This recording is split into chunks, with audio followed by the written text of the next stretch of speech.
On s'est connaissé, d'abord on est amis. Ça, il faut qu'on se le dise. D'abord, on est amis. Amis, c'est pas amis de 2 ans, 3 ans, c'est amis de longue date. Alors, longue date. Je lui connais assez, il me connaît assez. Dans l'équipe, je suis la seule personne qui le connaît le mieux. Quand il est fâché, je sais comment lui répondre. S'il faut lui répondre ou pas, je sais. Je sais pas, Jama, comme je dis, c'est une histoire de la famille.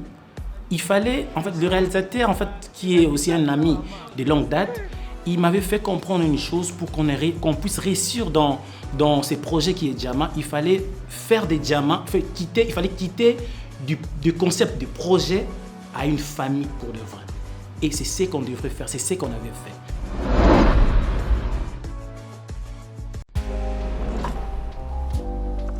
Alors notre relation, il était très dur à un moment donné, il était très intéressant. Quand je dis très dur, c'est-à-dire que vous avez des décisions qui ne satisfaisaient pas nécessairement les deux parties, que l'un devait prendre pour les biens de l'autre et les biens de la production, que l'autre devait prendre pour les biens de la production.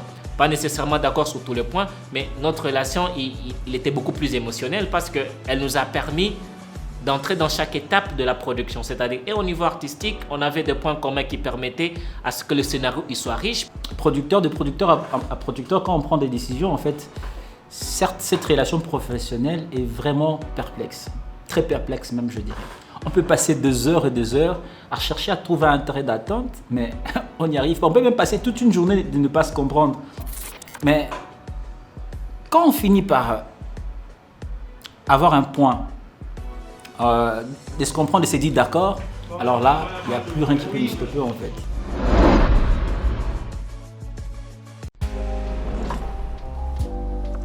On avait fait en sorte que les acteurs, les actrices, les techniciens ne pensent plus qu'on était en train de faire un projet cinéma, un projet qui devrait être passé à la télé, mais c'était plutôt une famille qu'on était en train de créer entre nous. Et quand je dis une famille, c'est une famille dans le vrai sens du mot. C'est-à-dire, il y avait tout.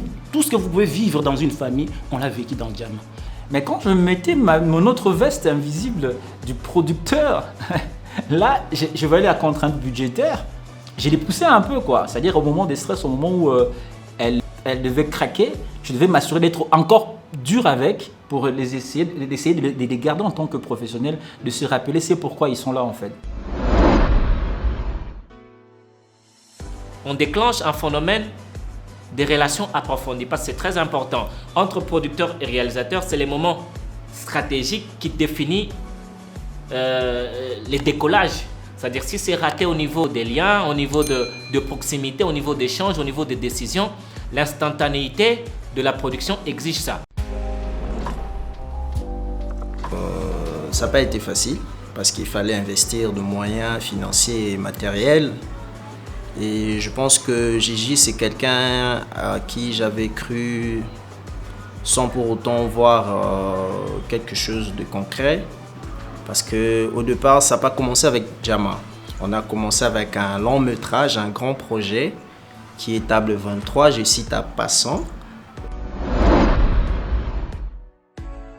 C'est-à-dire quand vous avez un producteur qui tombe sur un scénario, ça reflète quelque chose. Et quand vous avez l'écrivain qui l'écrit, ça reflète quelque chose. Et quand vous avez les acteurs qui les jouent, et chaque acteur est identifié aussi par rapport à sa vie personnelle qui est un peu les poussières ou qui est un peu les miettes qu'on retrouve au niveau de la série. Et notre relation, il est plus dur quand il doit être dur, il est très intéressant quand il doit être très intéressant et il est plus comique quand il doit être comique.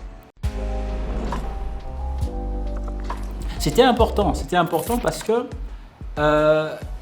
quand vous donnez une charge à quelqu'un ou à un groupe de personnes, il fallait entretenir une relation vraiment de proximité pour comprendre les soucis de tout un chacun, pour essayer de les canaliser vers un objectif bien fixé en fait, pour atteindre les objectifs que personnellement je me suis à signer, et ainsi que la production tout entière, c'est à signer.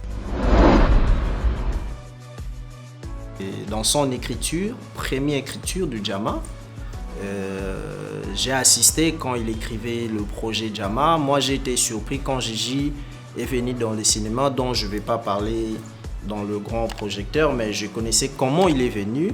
Et en quelque sorte, je peux me dire je suis son parrain, en quelque sorte. Et c'est quelqu'un qui réfléchit beaucoup.